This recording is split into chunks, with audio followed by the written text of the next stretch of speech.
Welcome back. I'm Richard Hosno, and I'm your host for the Wisdom Inspired Life podcast and this Wisdom Inspired Life YouTube channel. And if for any reason you'd like to contact me, you can email me at richardwib@gmail.com, the address on the screen right now. I'll get back to you as quickly as I can, and maybe we even Zoom. Well, this is another in my continuing series I've titled Words of Wisdom, or the WOW series. In this series, I'm sharing books that have been very important in my spiritual journey. Doesn't mean they're going to be important for you. And sharing with you wisdom that I think can be helpful, or at least interesting to you. Today I'm going to be sharing additional wisdom from the Second Coming of Christ, the Resurrection of Christ Within You, which is Yogananada's book on the Christian Bible, which took for me the Christian Bible from something very difficult to understand to highly understandable, very insightful, and a very powerful book in my life. And Paramahansa Yogananda is a broadly recognized avatar, God-realized being. He's my beloved guru, founder of the Self-Realization Fellowship, passed in 1952, left us with a wealth of books. One of them is The Autobiography of a Yogi, which has been, since its publication, one of the best-selling spiritual books on Amazon. In some years, it's actually been the best-selling spiritual book on Amazon. So let's get into the topic for sharing quotes with you from the book now. A true guru is one who can change the disciple's brain cells by the spiritual current flowing from God through his enlightened consciousness. All will feel the change who are in tune, who meditate sincerely and deeply, and, as in the practice of Kriya Yoga, learn to send the divine current into the brain cells. And all that is very literally true for me also. This is a scientific process taught by a true guru. There are God-enlightened, realized beings, very, very few, Krishna, Buddha, Jesus, Patanjali, and others, but very, very few over time. There are many teachers with various stages of spiritual development that can help, and like Sogyal Rinpoche, Tibetan master. I share his work and video on here. And by his own admission, he was not a God-realized being, and yet he had some very, very valuable teachings that he could share as a Buddhist master. And then there is the level of true guru, which you see here. Born again. The term born again means much more than merely joining a church and receiving a ceremonial baptism. Belief alone will not give the soul a permanent place in heaven after death.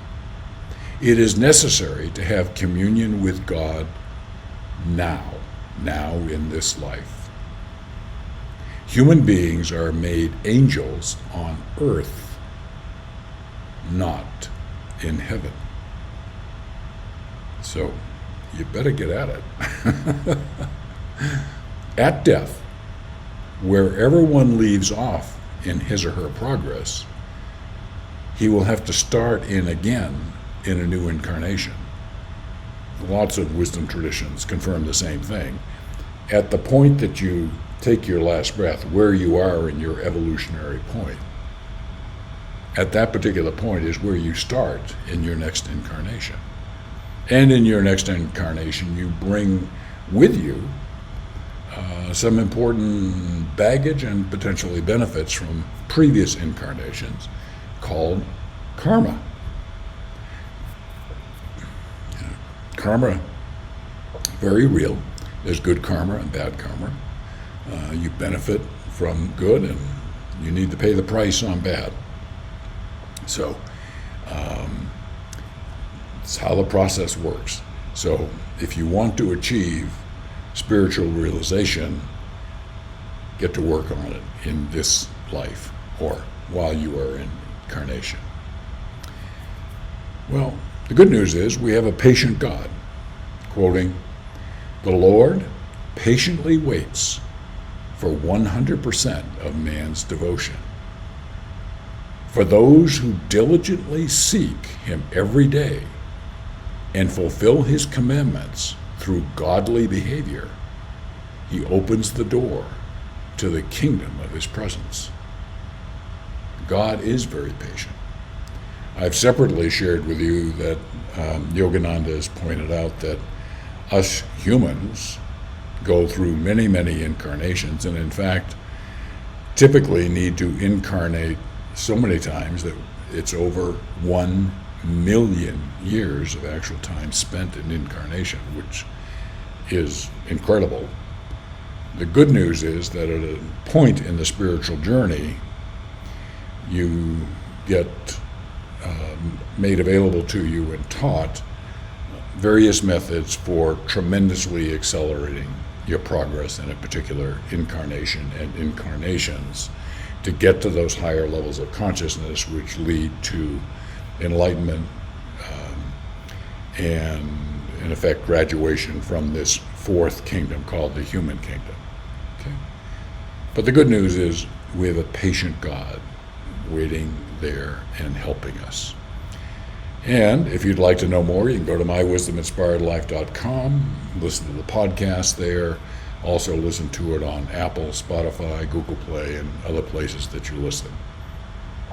As you know, I'm on a journey to try and help people live more of a wisdom-inspired life. And thanks for being part of that journey today. And I look forward to continuing this journey with you.